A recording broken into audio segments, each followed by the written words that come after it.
Bom dia a todos, é um prazer estar de volta e o tema que nos propomos comentar com vocês é o tema do nosso dia a dia, as adversidades da vida, ou seja, os problemas que surgem no dia a dia e como nós os enfrentamos. E eu estava pensando como eu iria tratar o tema com vocês. E aí me lembrei de um fato engraçado que aconteceu comigo, que eu mudei para uma cidade do interior, Águas da Prata, acho que muitos de vocês conhecem, é o preâmbulo do paraíso. Quem vai para lá está a um passo do desencarne. Eu já estou na reta assim final, se o trem parar eu vou me esconder no banheiro. Pode ser eu que desço, não é? Mas o pessoal que não mora lá não acredita as coisas que acontecem, né? Outro dia eu estava na cozinha da minha casa e a gente deixa as portas abertas, porque lá nós temos o privilégio de não ter ladrão. Só alguns de São Paulo que vão para lá. E o portão aberto, a porta da sala aberta, nisso eu ouvi um grito, olhei para trás, era uma vaca atravessando a sala da minha casa. Uma vaca, textualmente falando, o ubre dela ia lá embaixo, ela andando, eu não acreditava, olhando uma vaca, precisava ter fotografado e projetado aqui para vocês verem.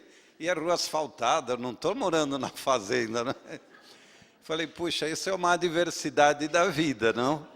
E quando nós pusemos ela para fora, uma outra já vinha entrando. Aí eu me lembrei que aonde a vaca vai, o boi vai atrás. Falei, tá aí o ditado, tá perfeito, não é? E são coisas que podem ser engraçadas ou não. O fato é que são aquelas que contrariam a normalidade da vida, são as adversidades. Conta-se que isso aconteceu nos Estados Unidos. Um rapaz sonhava muito ser piloto de avião. E fez todos os testes teóricos, foi aprovado, mas na hora dos testes de saúde, ele tinha um problema na vista e foi reprovado. Ninguém pode ser piloto não enxergando, né? Eu só conheço 2 pilotos que eram cegos e eles dirigiam um avião, né? Pilotavam. Aí o pessoal estava assustado dentro do avião porque o piloto e o copiloto eram cegos. Aí eles puseram o avião no fim da pista e tocaram a toda velocidade. E o pessoal via que o avião não levantava voo. Aí, de repente, começou todo mundo a gritar. Conforme gritou, o avião subiu, aí um virou para o outro e falou, o dia que eles pararem de gritar, nós vamos bater o avião, hein?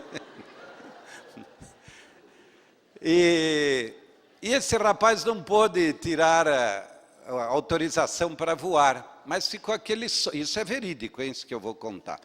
Ficou aquele... A piada não, a piada foi uma piada. Vocês sabem separar o que é verdade do que é mentirinha, né? Os maridos são especialistas, mas as mulheres percebem e fazem que não percebem. E passou o tempo e ele sonhava voar e não podia. Aí um dia ele teve uma ideia, ele viu uma criança brincando com aquela bexiga de gás, e ele teve uma ideia, comprou uns 20 ou 30 balões de quase 1 metro de diâmetro, daquele plástico bem, uma borracha, encheu todos com gás hélio, que é um gás volátil, e amarrou numa cadeira de preguiça. Amarrou a cadeira de preguiça no para-choque do carro, sentou na cadeira de preguiça, passou cinto, ele se preparou muito bem, pôs água, pôs tudo ali, e pôs um revólver na cintura, porque ele pensou, a hora que eu quiser descer, eu dou uns tiros no balão, o balão vai murchando, vai esvaziando, vai perdendo força e começa a descer, não é? E ele já sonhava subir como um avião, assim, suavemente. Se arrumou na cadeira, está na revista Seleções isso. Se arrumou na cadeira direitinho e aí cortou a corda que o prendia ao para-choque. Só que a hora que ele cortou, aquilo subiu que nem um foguete. Mas subiu e não parava mais de subir, subiu, foi a mais de 2.000 metros de altura, numa rapidez. Imagine o desespero dele, numa cadeira de preguiça, sentado, ainda bem que estava bem equilibrado, ele foi perfeito. E aí começou a pegar as correntes de vento e ir embora. Aí ele ficou com medo de dar tiro e o negócio ia desequilibrar. Aí ele foi embora, foi embora. E quando estava lá para 4, 5 horas da tarde, ele entrou numa rota de aviões que ia para Chicago. Aí aconteceu um fato inusitado. Um avião estava se aproximando do aeroporto. Quando olhou, ele ligou para a torre e falou: olha, eu vou dizer uma coisa que vocês não vão acreditar, mas tem um homem numa cadeira de preguiça sentado aqui em cima. Ninguém acredita. Vocês imaginem vocês ver um homem numa cadeira de preguiça a 3.000 metros de altura? Deve ser baiano, né? Trabalhou a vida inteira, agora... Aliás, falando em baiano, eu estive agora em Natal, conheci uns baianos, e eles contaram que tinham 2 baianos sentados numa rede ali na calçada. Nisso um paulista desceu do carro e caiu uma nota de R$100 do paulista e ele foi embora. E estava do outro lado da rua. Aí um baiano olhou para o outro e falou: olha, se o vento mudar, hoje nós vamos ganhar o dia, hein? Então vai ver que era um baiano que estava lá em cima, não é, voando. Aí avisaram a torre que tinha um camarada numa cadeira de preguiça a 3.000 metros de altura. E caminhava, e foi em direção ao mar, por causa dos ventos. Aí a marinha, que passou a tomar conta, foi com um helicóptero. Só que quando o helicóptero chegava, os balões começavam a girar. Aí, com muito custo, tiraram o homem de cima, prenderam, algemaram ele, porque é uma loucura fazer isso, né? Podia um avião até cair, chocar-se contra ele. E aí perguntaram aos repórteres: por que você fez isso? Ele falou: eu não podia ficar a vida inteira sentado numa cadeira. Olha a conclusão dele, o que ele estava fazendo lá em cima? Sentado numa cadeira. Então, são coisas que acontecem para algumas pessoas que a gente chama de adversidades da vida. Ele nunca imaginou que o balão poderia tomar o rumo que tomou. Ele queria tranquilamente dar um tiro no balão, ele desceu onde ele quisesse. Então vejam como as adversidades são os acontecimentos que extrapolam o seu planejamento, que vão além daquilo que você espera. E as adversidades da vida nem sempre são alegres, às vezes são tristes, às vezes são chocantes, são causadas por grandes acidentes, catástrofes, decepções, mágoas, arrependimentos, mortes, e essas é que nos chocam. E é para isso que a doutrina espírita veio como consoladora, para trazer não um consolo místico de dizer: ai, Deus te ampara, não se preocupe que se você morrer, você não vai para o umbral. Veja se isso é consolo. Mas eu não quero morrer, você vem dizer que eu não vou para o umbral, né? Na verdade, o grande consolo da doutrina é o esclarecimento que ela te dá a respeito das causas da tua dor. E quais os remédios que você deve usar para evitar ou saber contornar os problemas quando eles surgem. Um desemprego é uma adversidade, a perda de um ente querido, uma traição de um amigo, a forma como um sócio te engana, o grande sonho de ver um filho diplomado e depois você vê que por livre-arbítrio ele toma os descaminhos da vida. São as grandes adversidades que te causam grandes dores. Agora mesmo estava viajando de ônibus e ao meu lado sentou-se uma jovem que havia tentado suicídio há 3 semanas atrás, ela me contou. 29 anos, 5 filhos. Então veja se isto foge ou não de um planejamento anterior ao reencarne. A pessoa sabe, o espírito sabe que vai lutar com a vida. Aliás, vocês sabem que a maior preocupação do espírito não é quando ele desencarna, é quando ele reencarna. Porque ele sabe as dificuldades que terá aqui, como nós estamos tendo, todas essas dificuldades de vida que nós passamos, e o espírito tem medo de falhar nos seus compromissos, de fugir ao seu planejamento, de não saber refazer os erros de caminho. E por isso, o espírito tem uma grande preocupação ao reencarnar. Daí a grande importância de nós pais, principalmente os jovens que aqui estão, receberem os espíritos que estão nascendo num ambiente de tranquilidade, para proporcionar segurança, alegria de viver, para que esta criança inicie o projeto de vida dentro de um ambiente de paz e tranquilidade. É o melhor presente que podemos dar para os nossos filhos. Outro dia uma amiga me disse que havia ido a Miami para comprar as roupinhas do netinho que ia nascer. E eu fiquei pensando, primeiro que no Brasil tem tudo, mas se quiser ir a Miami ou na Suíça, a pessoa podendo, é problema dela. Mas será que realmente preparou o que o espírito quer? Não é um berço, não é roupinha. Ele quer harmonia dentro de casa, porque isto harmoniza o desenvolvimento do seu caráter, de sua personalidade. E ele amanhã se tornará um adulto equilibrado, e não cheio de problemas como nós hoje, na idade que estamos, sabemos o quanto temos esses problemas. Mas havia uma escola de seminaristas que preparava jovens para serem religiosos, serem padres. Eles já estavam no 2º ano. Prestem bem atenção para ver como é que vocês encarariam esta experiência. Eles estavam no 2º ano e o reitor, que era um professor deles, fez uma sugestão. Contou a eles a parábola do bom samaritano, só para vocês recordarem assim rapidamente. Os samaritanos eram pessoas mal vistas em Jerusalém. E conta Jesus que uma pessoa foi assaltada, estava caída à beira do caminho, quando passou um sacerdote para os seus compromissos e viu o coitado caído.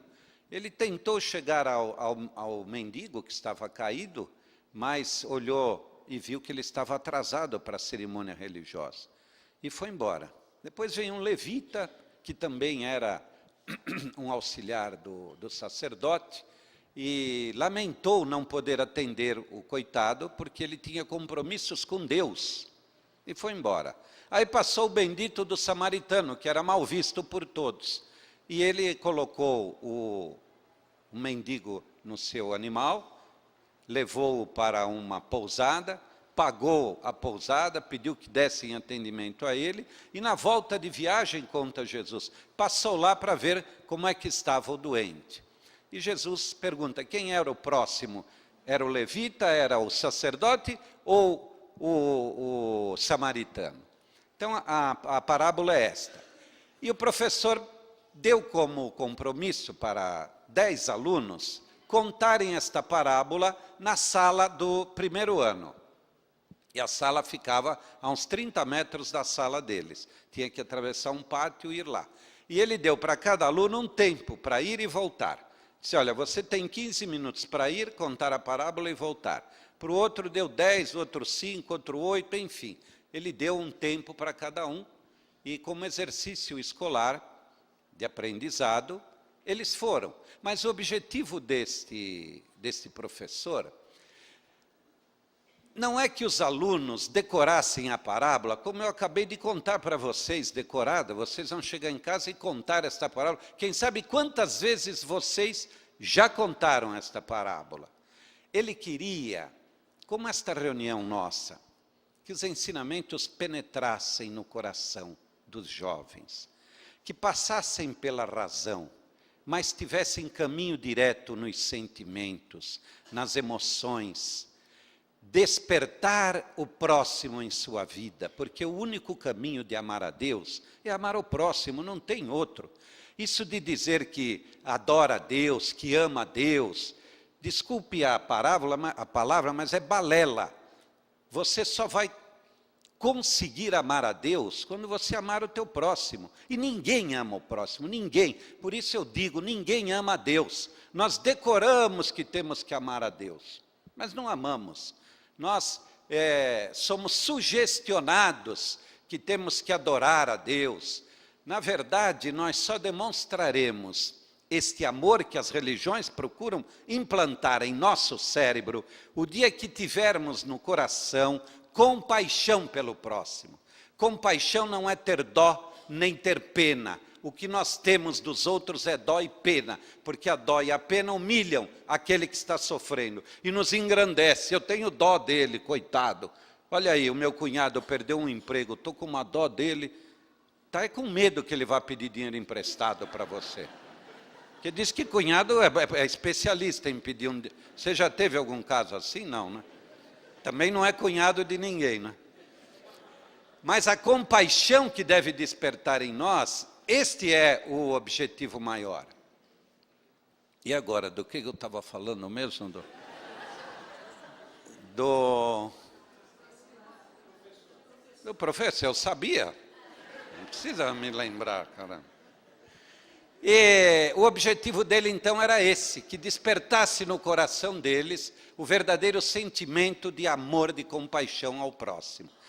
E nós gostaríamos que, ao saírem daqui, cada um fizesse uma autoanálise e se perguntasse sinceramente, o que eu sinto pelos outros é dó ou é compaixão? Eu amo a Deus, para amar a Deus, eu tenho que, no mínimo, respeitar o meu próximo.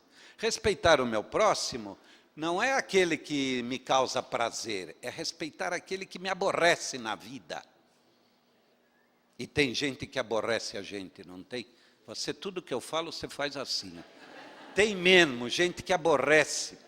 Águas da Prata é especialista em cachorros. Então, vocês imaginem os cachorros, não os vizinhos cachorros, os cachorros dos vizinhos, quando começam a latir, o exercício... Eu acho que eu fui para lá para aprender a respeitar o próximo. Porque realmente é um exercício grande você estar em sua casa e os cachorros latindo. Se alguém aqui tiver cachorro, sabe que os vizinhos se incomodam. Mas tudo bem. E os alunos fizeram direitinho, saíram da classe, marcaram horário, foram lá, contaram a parábola, voltaram. Os 10 alunos fizeram isso. Quando terminaram de fazer, o professor reuniu a sua classe e disse, você contou a sua parábola, você... E no caminho vocês repararam alguma coisa no trajeto daqui até lá? O que foi em 5 minutos, ficou pensando. Falou, não, acho que não vi nada no pátio. Aí eu disse, eu vi acho que era um mendigo que estava no pátio, não sei nem como ele entrou na escola, estava na porta da classe lá. E o outro falou, é verdade, eu até parei para ver se ele precisava de alguma coisa, e ele disse que precisava, mas como eu tinha o meu horário para ir e voltar, eu não pude atendê-lo. Até falei para ele esperar um pouco que, terminando a aula, eu iria dar uma ajuda para ele. E assim cada um contou a sua história. E o professor, então, iniciou um diálogo com eles, este mesmo que eu estou iniciando com vocês. E ele perguntou, e eu pergunto para vocês, quantos mendigos existem em nossa vida? Vocês já pensaram que, na posição daquele mendigo, são os filhos que reencarnaram em nossa casa? E que nós raramente temos tempo para eles? Vocês já pensaram que os nossos pais, quando deixam de ser produtivos, e entram para a terceira idade e começam a ser obstáculo na vida dos jovens, é um mendigo que Jesus coloca em nossa vida, para ver como nós os tratamos? Vocês já pensaram que o marido que vem cheio de problemas, que não consegue um bom emprego, um bom salário, ou que tem algum vício, é o mendigo que está em nossa vida? Ou a esposa desequilibrada que temporariamente cria problemas, é também este mendigo? E os filhos adolescentes que se perdem, se desequilibram e entram para o caminho do vício, das drogas, são os mendigos que Jesus coloca em nossa vida. Só que esses mendigos não caem de paraquedas, eles são apenas fruto da lei de causa e efeito.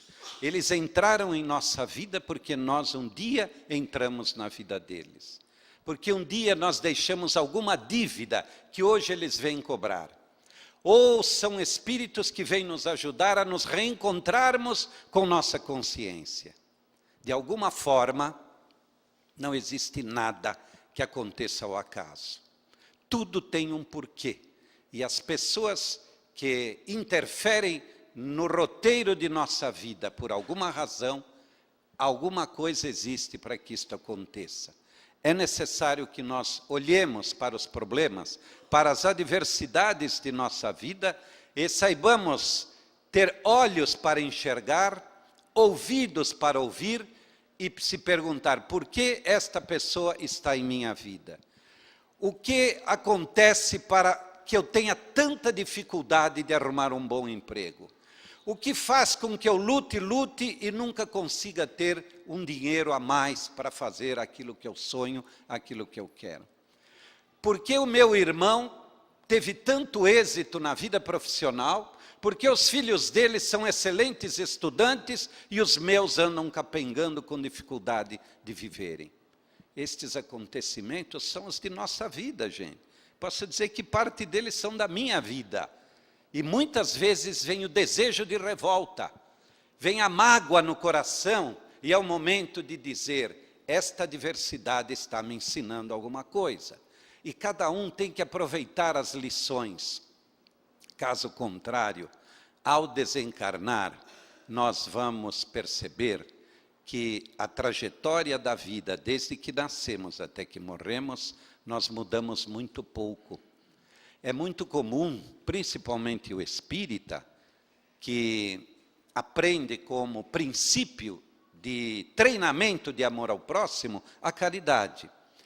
E às vezes o espírita se confunde achando que, ao fazer as suas doações para as casas assistenciais, ao trabalhar com os pobres, com os necessitados, ao trabalhar na educação, dando alguma coisa para os outros, está construindo algo para si, está construindo o treinamento de amor e respeito ao próximo. Mas prestem bem atenção, se as nossas atitudes ficarem apenas no campo da exterioridade, ou seja, de mim para fora, eu não mudo nada interiormente. Eu continuo invejoso, ciumento, continuo ganancioso, truculento, vaidoso, continuo egoísta, continuo raivoso, rancoroso.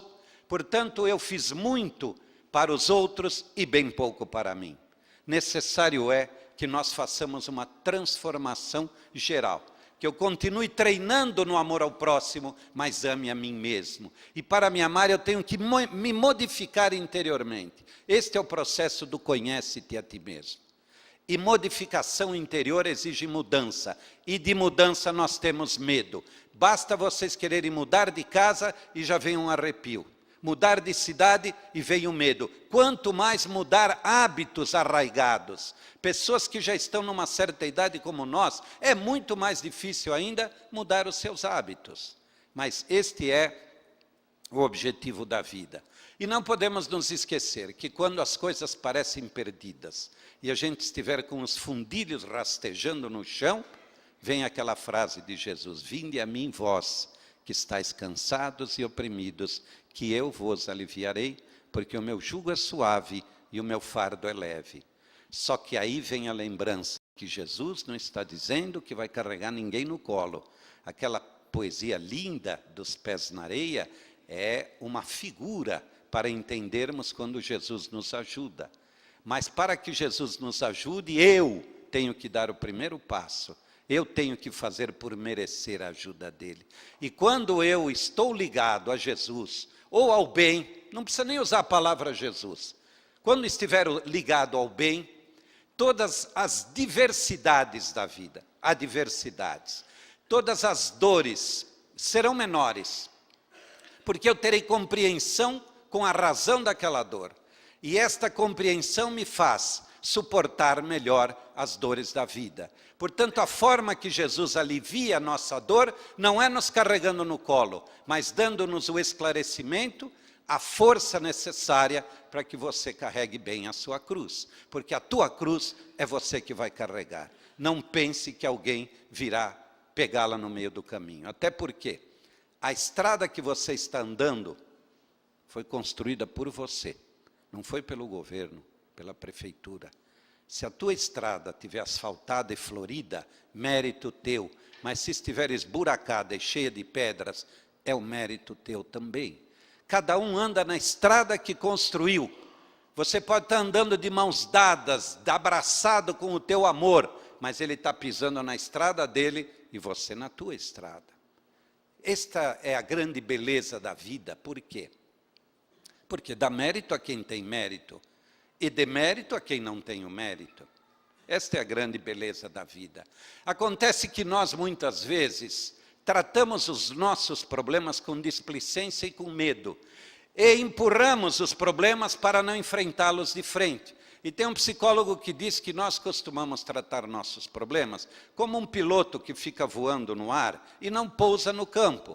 E não percebe que o combustível está se acabando.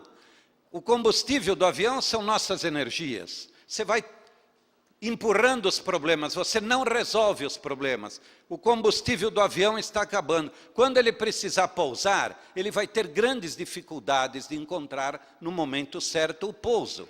Nós, quando precisarmos de nossas energias para os momentos difíceis, para as grandes adversidades, talvez esta energia tenha se esgotado com os pequenos problemas que nós empurramos com a barriga, que nós não resolvemos. Jesus disse, antes de orar, reconcilia-te com o teu irmão. A reconciliação é uma grande adversidade. Se você hoje não se reconcilia com a sua irmã, que cresceu com você dentro do lar, que são pequenos problemas, você vai gastar sua energia e o dia que você precisar resolver um problema grande, não terá força moral para isto, não terá personalidade para enfrentar. Aí entra o quê? Em depressão.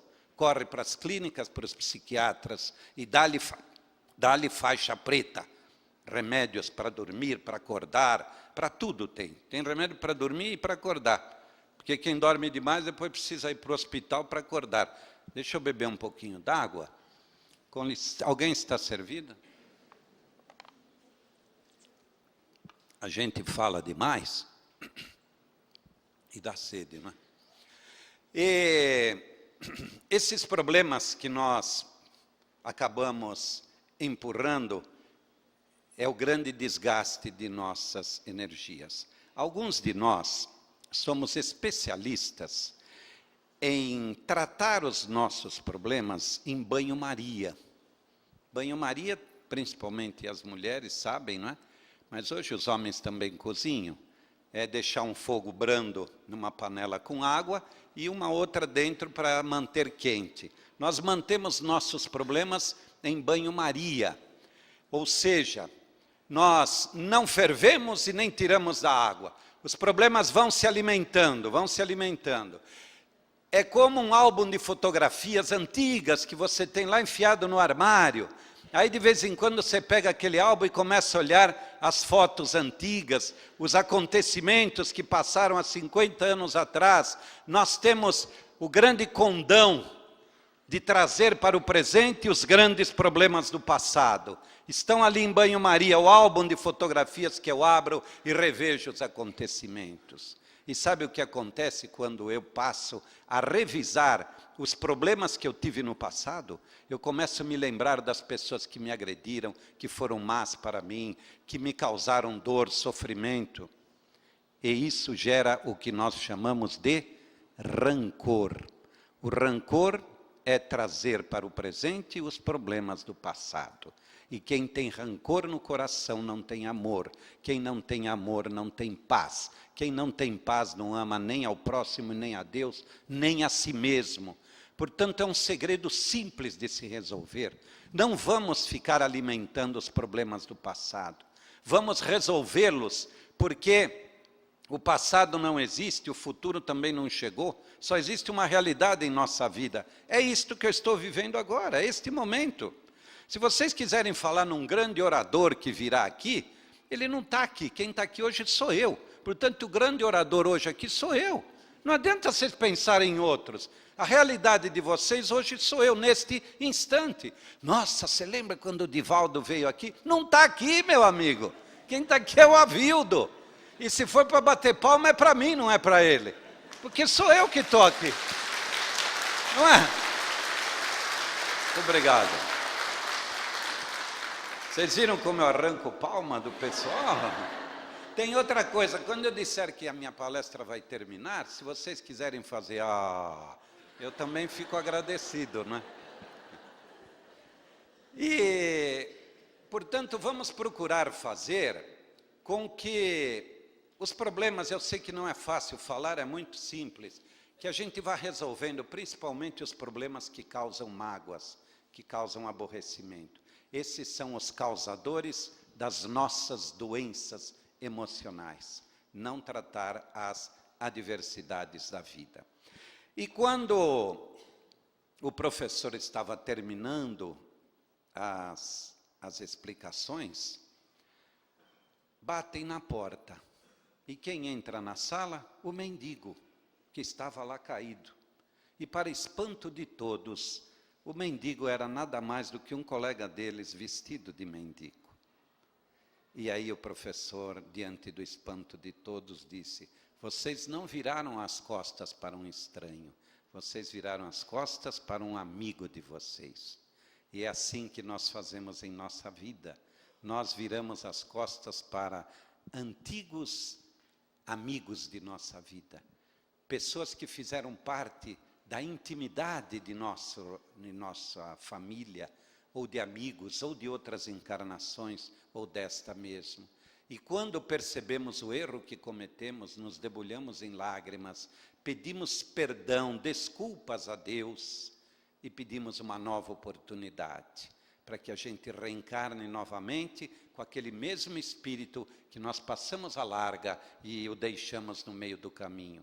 Só que quando a gente volta com aquele espírito, que não é nada mais do que os teus filhos hoje, nós esquecemos o que fizemos e lamentamos o filho que temos, lamentamos o marido, a esposa, os pais, os irmãos, os parentes, o trabalho, a profissão que temos. Nós lamentamos tudo aquilo que um dia nós jogamos fora. E este rapaz que se fez passar por mendigo, ele leu para todos o seguinte artigo, é bem curtinho. Ele disse assim: eu estava faminto e você organizou um clube humanitário para discutir a minha fome. Veja, não é isso que nós fazemos? Nós vemos um problema, então criamos uma ONG, que é para resolver o problema. E ele diz: obrigado. Eu estava preso e você se retirou tranquilamente para a sua capela, a fim de orar por minha libertação. Que bom. Eu estava nu e em sua mente você debateu a moralidade da minha aparência. Qual foi o proveito disso? Eu estava doente e você ajoelhou-se e agradeceu sua saúde a Deus, mas eu precisava era de você. Eu não tinha onde morar e você fez um sermão para mim sobre a proteção do amor de Deus. Eu queria que você me levasse para casa. Eu estava abandonado e você me deixou sozinho para orar por mim. Por que não ficou comigo? Você parece tão santo, tão próximo de Deus, mas eu continuo faminto, abandonado, com frio e sofrendo. Isto faz a diferença para você? Eu espero que faça diferença para nós esta crônica. Não que a gente vá sair por aí recolhendo os mendigos que estão na rua, mas olhando pelos familiares nossos que nós temos esquecido ou deixado na mão de outros. Olhar pelos colegas de trabalho que são os grandes adversários nossos na promoção e no salário melhor. Aí é que mostra a grandeza espiritual de cada um de nós. Ajudar independente se o indivíduo vai ou não fazer sombra para você. Porque este é o exercício da vida, não é o salário maior. Pode até vir o salário maior, mas se não vier, o grande mérito seu está no seu aprendizado. O De Luca conta que ele tem um amigo médico famoso em São Paulo, não sei o nome dele, e que todos os dias dá algumas horas do seu trabalho para atender pessoas necessitadas. E perguntaram para o médico: mas você não tem prejuízo com isso? E ele respondeu: vocês não sabem o quanto vale o sorriso de um pobre me agradecendo pelo atendimento. Não há nenhum valor monetário que valha mais do que o agradecimento de uma pessoa que foi assistida com amor. Esta é a grande gratidão, o preço que nós podemos receber por sermos bons para os outros. Aliás, só existe um caminho para a felicidade, é o caminho da bondade. Fora isto não há salvação. Kardec diz: fora da caridade não há salvação, desde que a caridade seja feita com amor. Se for por pretensão, com segundas intenções, para impressionar o público, para agradar a Deus, sua caridade só é boa para quem recebe.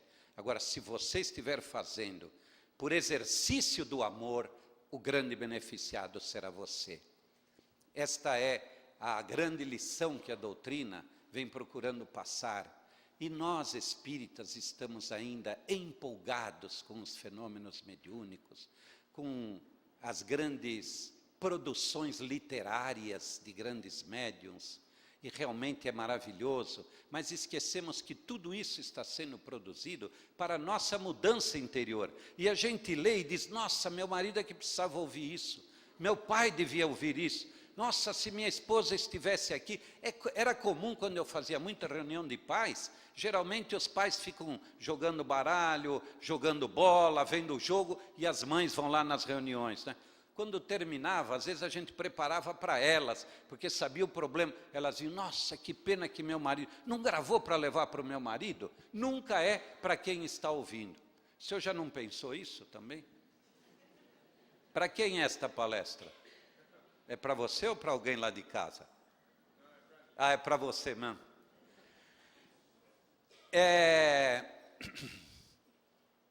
Vejam, portanto, que ter adversidades na vida todos nós temos, não há quem não as tenha, mas saber conviver com ela, este é o grande segredo de nossa vida. Boris foi um menino que aos 6 anos de idade estava num campo de concentração alemão na Segunda Guerra Mundial. Ele tinha 6 anos de idade e foi recolhido nesse campo com seu pai, sua mãe e seus irmãos. Depois de alguns meses de convivência, a sua família toda foi morta e ele ficou sozinho com 6 anos de idade. Nós hoje ficamos preocupados porque nosso filho está na porta ou vai para a escola sozinho. Vocês imaginam a angústia das almas destes pais, sabendo que o seu filho ficou sozinho num campo de concentração. Quando a guerra terminou, isso contado pelo próprio Boris, quando a guerra terminou, ele, como um bando de animais, saíram pelas estradas, andando a esmo, com fome, com frio, medo de violência, e foram andando, cada um caía de um lado, ficava num lado, os adultos foram se protegendo mais, até que um tempo depois, e até muito rápido, o governo criou fazendas, lares de recuperação de crianças órfãs, porque existiam aos milhares. E Boris foi recolhido numa dessas fazendas e passou a ser tratado com carinho, com respeito, com educação, a consideração que os adultos tinham por uma criança que no início da vida passava por uma prova destas. E diz ele: eu ali aprendi a respeitar o meu próximo, tendo vindo de um ambiente absolutamente hostil, eu aprendi a respeitar o próximo. Fui criado com amor, com carinho, aprendi a ouvir música, a ver flores, ver pássaros. Isto é educação, gente. A ouvir boas músicas, a dançar, a praticar artes. E fui me dedicando aos estudos. E hoje, ele quase 80 anos, ele é médico, psiquiatra, é escritor, e ele traz para nós hoje como presente de sua experiência as seguintes teorias. Ele criou uma teoria chamada resiliência psicológica. A resiliência é a resistência que um metal tem ao atrito com outro metal. Então, quando eu passo este copo aqui na mesa, o mais grosseiro vai gastar o mais tênue. E a resistência que um metal tem ao atritar com o outro chama-se resiliência. Isso existe na física, não é? Os que são da área técnica sabem. E ele criou a resiliência psicológica, que é a capacidade que o indivíduo tem de resistir às adversidades da vida. E assim como os metais mais duros conseguem resistir aos mais moles, a resiliência psicológica te prepara para resistir aos atritos das adversidades, dos problemas, dos dramas que a vida te traz. E ele disse que ele procura, dentro desse trabalho, dentro dessa teoria, fazer com que cada um esteja devidamente preparado no seu interior para suportar qualquer adversidade, qualquer angústia, qualquer mágoa que possam lhe causar. E, na verdade, se nós estivermos com esta resiliência psicológica preparada, nós saberemos viver muito melhor do que estarmos preparados para reagir.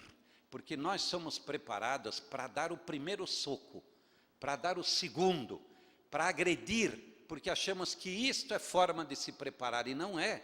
Jesus disse: bem-aventurados os mansos, porque herdarão a terra.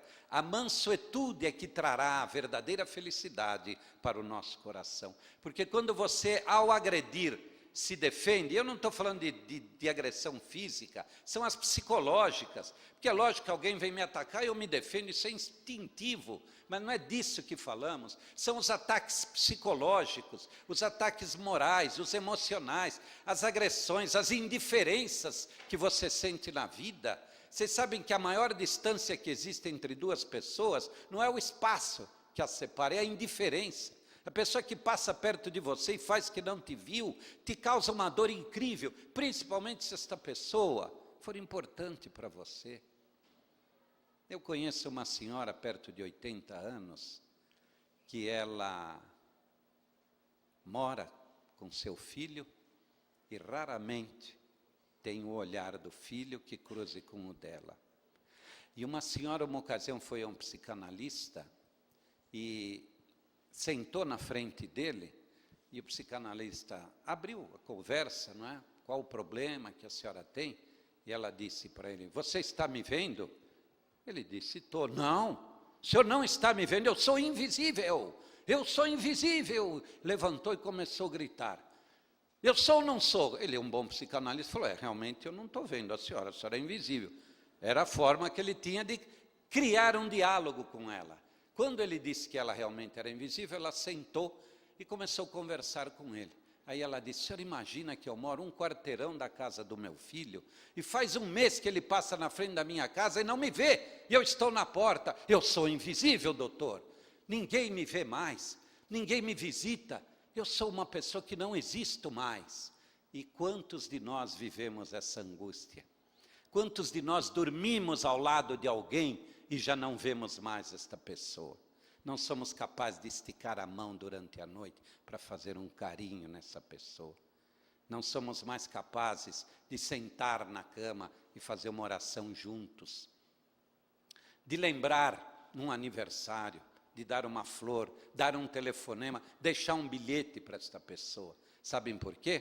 Porque a relação contínua desgasta, porque não estamos preparados para viver a rotina. E isto faz com que nós façamos os outros sofrerem e nós soframos também. O que é que acontece que num dia eu amei tanto alguém e hoje esta pessoa não representa nada mais para mim? Que metamorfose é essa no meu cérebro, no meu sentimento? O que aconteceu comigo que um dia dependi dos braços do meu pai para viver e hoje nem sei onde ele está? Que transformações são essas dentro do meu coração? E depois que eu desencarnar, que eu vou assumir a consciência do tempo que eu perdi. Não pense que alguém cometeu pecado, não. apenas perdeu tempo. Aliás, tem uma frase que diz assim: Deus não está preocupado com os erros que você cometeu. Ele quer saber o que você aprendeu com os erros que cometeu. Olha que maravilha. Isso é tirar de nossa consciência o peso da culpa. Porque os erros que eu fiz, e quantos são os que nós já cometemos? Quem aqui não provocou um aborto? Quem aqui não provocou a tristeza, uma traição, uma vingança? Deus não está mais preocupado com o que você fez, mas Ele quer saber o que você vai fazer daqui para frente. Isso é importante em nossa vida. Nós eliminaríamos uma porção de clínicas de recuperação se as pessoas se perdoassem pelos erros que cometeram. Mas nós, como não temos força para refazer o erro, nós preferimos assumir a culpa e sofrer por ela. Porque ao sofrer por algo que eu fiz, eu acho que estou pagando pelo mal que eu fiz. E, portanto, eu assumo a dor como sendo o remédio para o erro que eu fiz. Mas não é este o remédio. Você vai sofrer eternamente se você não mudar de atitude. Nós resolveremos nossos problemas quando nos perdoarmos e quando retomarmos a caminhada, nos transformarmos em novas pessoas, refazendo lentamente os erros que cometemos. Ninguém espere se tornar anjo de um dia para o outro. Emmanuel, no livro Caminho, Verdade e Vida, tem 3 lições muito interessantes. Uma chama-se Cartas de Cristo. Mas Jesus nunca escreveu carta nenhuma, mas está lá, Cartas de Cristo. A outra é o chamamento de Lázaro. E a outra é Embaixadores de Cristo. E ele diz o seguinte: que cartas de Cristo não existem, porque Jesus não escreveu nada. Até aí todos nós sabemos. Mas ele lembra que os grandes filósofos deixaram suas mensagens escritas, e todas elas passaram e poucos se lembram delas. A não ser os intelectuais, sabem de cor as grandes teorias dos filósofos, dos pensadores. O povão mesmo não lembra e nem sabe. E por que que Jesus permanece vivo na memória de todos nós? Porque ele não escreveu para o intelecto, mas falou para o coração. E sabemos pela doutrina e pela própria ciência que ninguém fala ao coração. Isto é uma imagem, não é? Uma metáfora. Nós falamos sempre para o cérebro, para o entendimento. Acontece que alguns de nós não temos acesso do conhecimento com o sentimento. E bloqueamos esta passagem. E no momento que você recebe uma informação, você se torna um intelectual famoso, grandes palestras, grandes trabalhos científicos, mas não consegue criar uma ponte de ligação entre o teu conhecimento e as tuas atitudes. Você é um homem quando age e um homem quando pensa. Este não é falar ao coração. Falar ao coração é para os pobres, para os ricos, para os ignorantes, para os intelectuais, desde que você transforme em atitudes as lições que você aprendeu. Por isso nós precisamos fazer uma ponte de ligação entre o conhecimento e as tuas emoções e os teus sentimentos. Quando nós falarmos em compaixão, estamos falando ao intelecto. Mas quando eu passo a exercitar o amor ao próximo, eu estou ligando o meu conhecimento aos meus sentimentos. Aí eu estarei produzindo a verdadeira sabedoria. E quando ele fala em Lázaro, o chamamento, olha que interessante. Ele diz que Jesus, quando chegou, que as irmãs de Lázaro correram lá: Jesus, mestre, o nosso irmão morreu. Ele disse: ele não morreu, ele está dormindo. E sobre isto os espíritas batem o tempo inteiro, mostrando que não houve morte. Houve apenas um fenômeno cataléptico, alguma coisa assim, e que Jesus simplesmente revigorou aquele organismo através de vibrações e fez com que a alma retornasse, mas não havia morte ainda. E normalmente nós nos baseamos nisto para provar que não existe ressurreição. E Emmanuel vem e diz que Jesus, quando disse: o seu irmão dorme, ele pediu que tirassem a pedra da frente do túmulo. Ele não foi lá e tirou. E depois que com esforço rolaram a pedra da frente do túmulo, ele não pegou Lázaro nos braços e heroicamente trouxe no meio do povo e disse: acorda, levanta. Não, ele disse: Lázaro, saia daí. E Lázaro, por iniciativa própria, levantou e andou. Desatem as ataduras. E tiraram as ataduras dele, porque ele era que nem uma múmia, né? Saiu, andou e viveu. E Emmanuel vem e nos diz: não esperem que Jesus te carregue nos braços. Faça a tua parte, role as pedras da tua vida, levante-se do leito de dor, porque eu, Jesus, estarei ao seu lado. Mas não espere milagres, porque eles não existirão. Você tem que fazer a tua parte. E eu me lembro da oração da serenidade, que é usada pelos adictos, que diz: Senhor, dá-me a serenidade, para que eu aceite as coisas que eu não posso resolver. Olha que capacidade. Que eu aceite as coisas que eu não posso resolver. Humildade, reconhecimento de tua pequenez. Mas que me dê forças para fazer aquilo que eu posso. É tirar o espírito de acomodação e de petitório que as igrejas estão implantando nos seus seguidores. Peça que Jesus resolve teus problemas. E a oração simples de quem não é religioso diz: que eu tenha coragem para resolver as coisas que eu posso resolver. E inteligência para perceber, sabedoria para perceber a diferença entre as que cabe a Deus e as que me cabe. Esta linha que separa o que é de Deus e o que é dos homens é tênue, é uma linha frágil, e que por vezes nós achamos melhor entrar na seara de Deus para não fazer o que nos cabe. Porque entrar na seara de Deus é ficar rezando, pedindo, dando um cheque para ajudar a instituição, fazendo promessas, não é? Andando de joelho, fazendo uma porção de coisas. Para quê? Para que Deus entre no nosso campo e resolva nosso problema. Não é isso que a vida espera de nós. É que você deixe Deus fazer o que lhe cabe, mas faça o que te compete. Não atrapalhe Deus e não se acomode confortavelmente no teu espaço de trabalho. Concede-me a serenidade para aceitar as coisas que eu não posso resolver. Força, coragem para resolver aquelas que eu posso, e sabedoria para perceber a diferença entre elas. Foi isso que Jesus fez, segundo Emmanuel, quando chamou Lázaro para sair de dentro do túmulo. E a terceira lição fala sobre... É até às 11 horas? Puxa, eu vou terminar.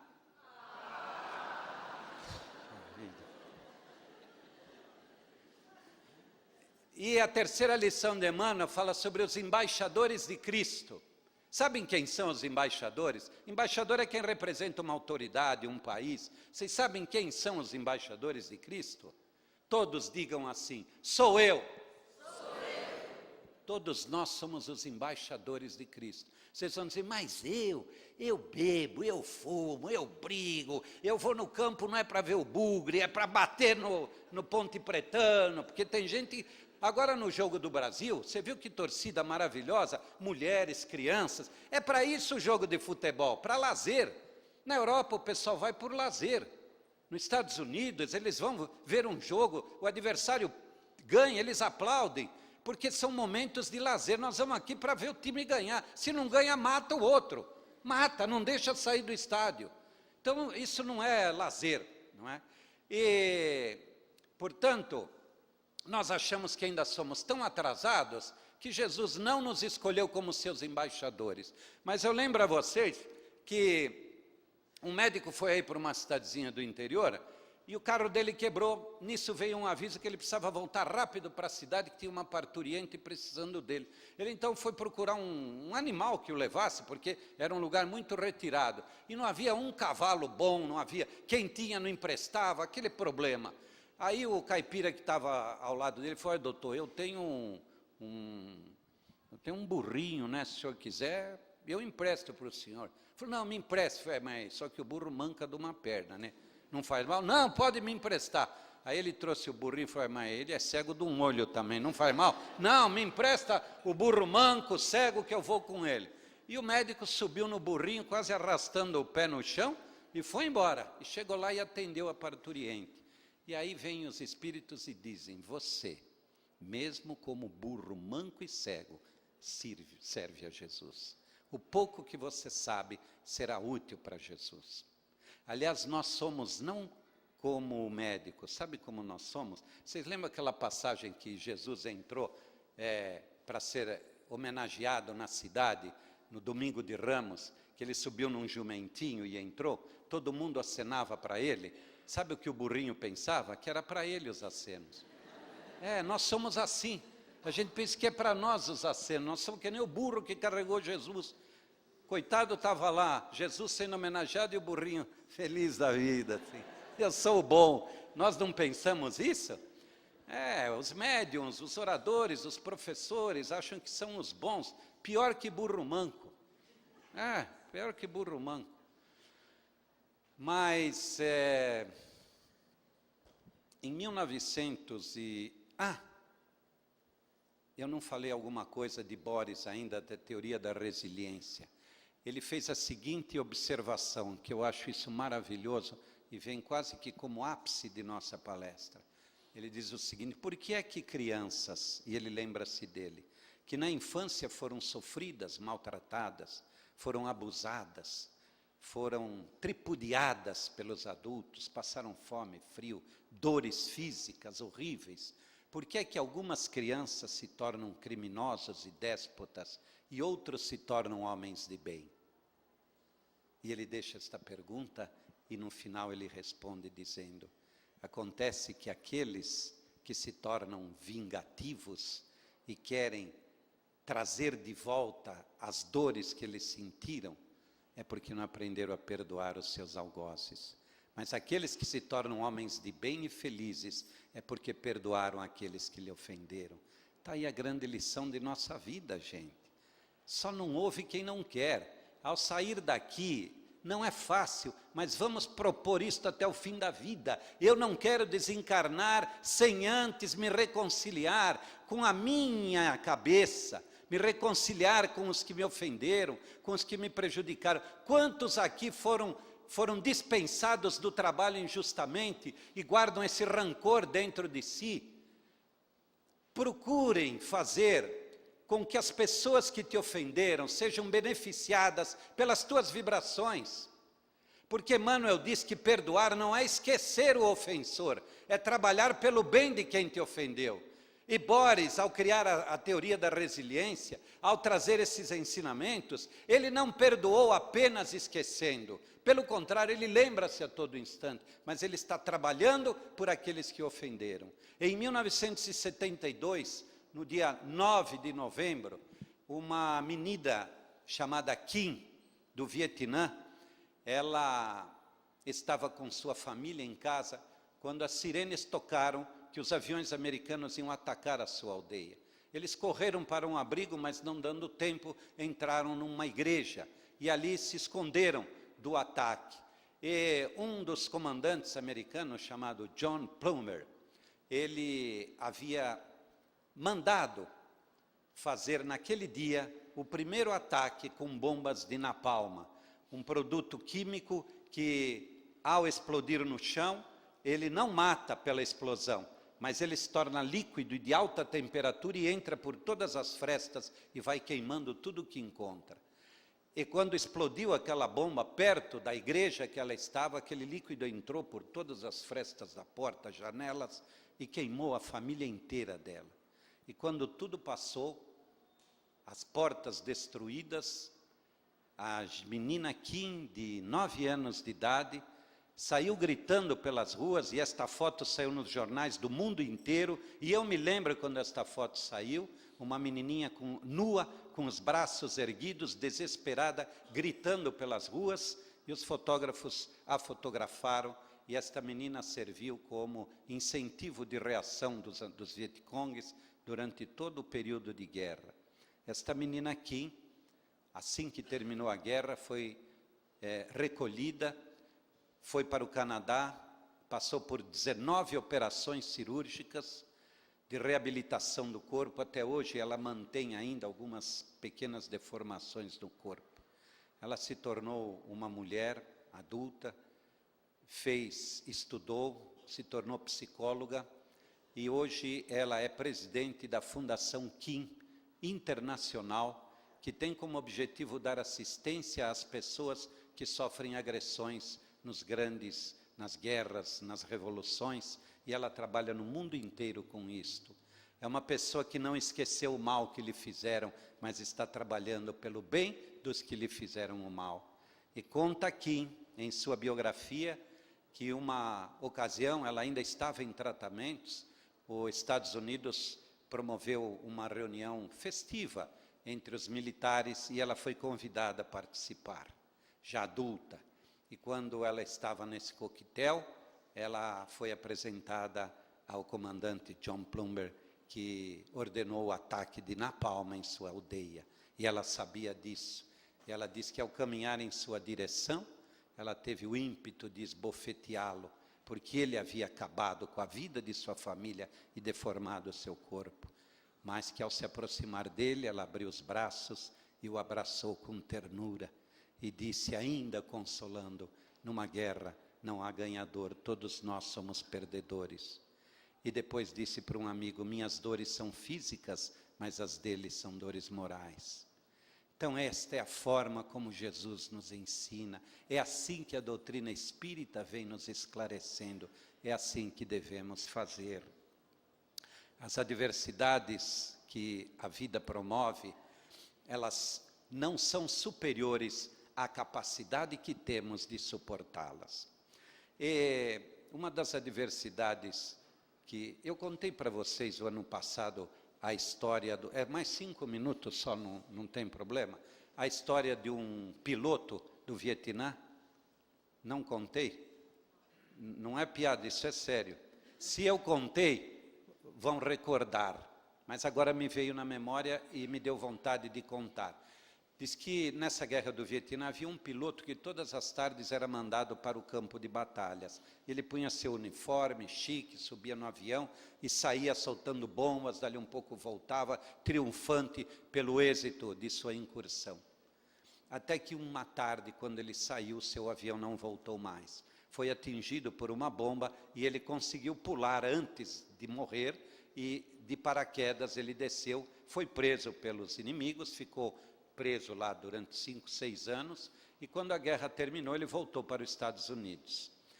Passados 20, 30 anos, ele estava num restaurante em Nova York, jantando com sua esposa, quando passou por ele um homem de aproximadamente a mesma idade dele, e o cumprimentou, boa tarde, comandante John. E ele olhou para o senhor, sorriu, cumprimentou, e disse, mas o senhor me conhece de onde? Ele disse, eu lhe conheço da base aérea onde nós servimos no Vietnã. Ele falou, nossa, o senhor servia lá?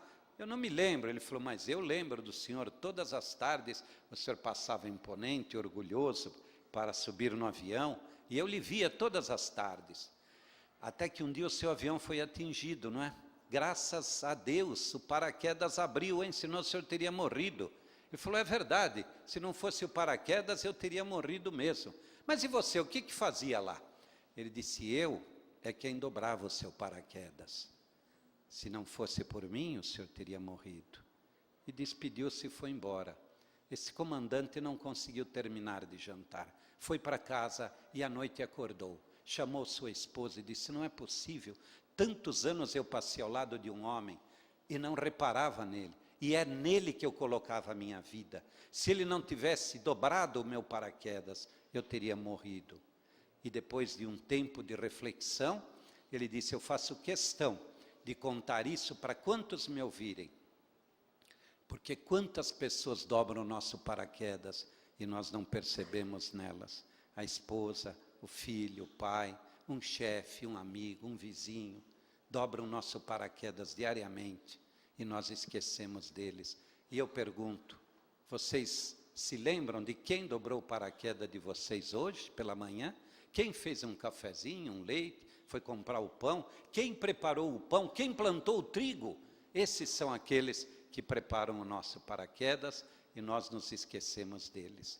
Mas por falar em adversidade, hoje de manhã eu estava me olhando no espelho e me achando até com a pele bonitinha, assim, cabelo remodelado, viu, Vera? Mudei o cabelo, assim. Aí minha esposa estava ali escovando os dentes, eu falei, bem, você viu como minha pele anda bonita? Ela falou, você não quer pôr o seu óculos, não? Aí é que eu vi as adversidades da vida, rapaz. Você põe o óculos, a coisa muda, não é? E por falar então nesta diversidade que o tempo nos prega peças, eu vou ler uma crônica rapidinho e aí nós encerramos a nossa participação hoje, que é muito interessante e fala sobre a velhice. Quem aqui não estiver na terceira idade, peça a Deus para chegar. Porque o único jeito de não ficar velho é morrendo jovem, e ninguém quer. Então vejam que interessante, com esta nós encerramos, aí vocês podem bater palmas. Velhice, chega mais cedo do que você pensa. Ela chega mais cedo do que você pensa, tudo fica mais distante agora do que era antes. A esquina ficou 2 vezes mais longe, é engraçado, eu saía de casa e chegava rápido. Agora, outro dia eu falei para minha mulher, poxa, será que o prefeito aumentou o quarteirão? Demoro tanto para chegar lá. E no caminho apareceu uma subida, rapaz, não tinha essa subida. Agora me dá um trabalho subir. A esquina ficou 2 vezes mais longe. Ah, já falei. Está vendo? Isso também é da terceira idade. Observo que desisti de correr para pegar o ônibus. Para que correr? Eu espero o outro. É que eu desisti de correr. Agora, veja só, isso foi a prefeitura que fez. O ponto de ônibus ficou mais distante. Puseram longe da minha casa o ponto, rapaz. É duro chegar lá. Parece que estão construindo, tem algum engenheiro aqui? Tem vários, né? Parece que agora estão construindo escadas com degraus mais altos que antigamente. Não é? Quando eu vou subir, sempre eu tropeço num degrau. Eu acho que estão fazendo degraus mais altos. E você já notou como as letras dos jornais diminuíram? Antes eu lia com uma facilidade, agora fazem cada letra pequenininha. Parece um absurdo pedir que alguém fale mais alto. O quê? O pessoal começou a falar baixo, eu não entendo o porquê isso. Todos falam tão baixo que mal consigo ouvi-los. As roupas ficaram muito apertadas, principalmente nos quadris. Acho que as costureiras estão fazendo roupas mais justas, não é? É praticamente impossível amarrar meus sapatos. Não sei o que acontece com os sapatos. As pessoas estão mudando. Parecem mais jovens do que quando eu tinha a idade delas. Por outro lado, as pessoas de minha idade estão muito mais velhas que eu. Já reparou? A gente encontra um amigo e fala, nossa, como ele envelheceu. Não percebe que a gente está no mesmo barco que ele. Hein, Vera, você não fala isso? Outro dia ela me falou, nossa, vida, como você envelheceu. Eu falei, e você? Outro dia encontrei uma antiga colega de classe, ela estava tão velha que nem se lembrou de mim. Olha, é um absurdo como as pessoas estão envelhecendo. Eu me pus a pensar nessas coisas, enquanto hoje cedo eu penteava meus cabelos. Olhei no espelho e não me reconheci. Gente, já não fazem mais espelhos como antigamente. Muito obrigado.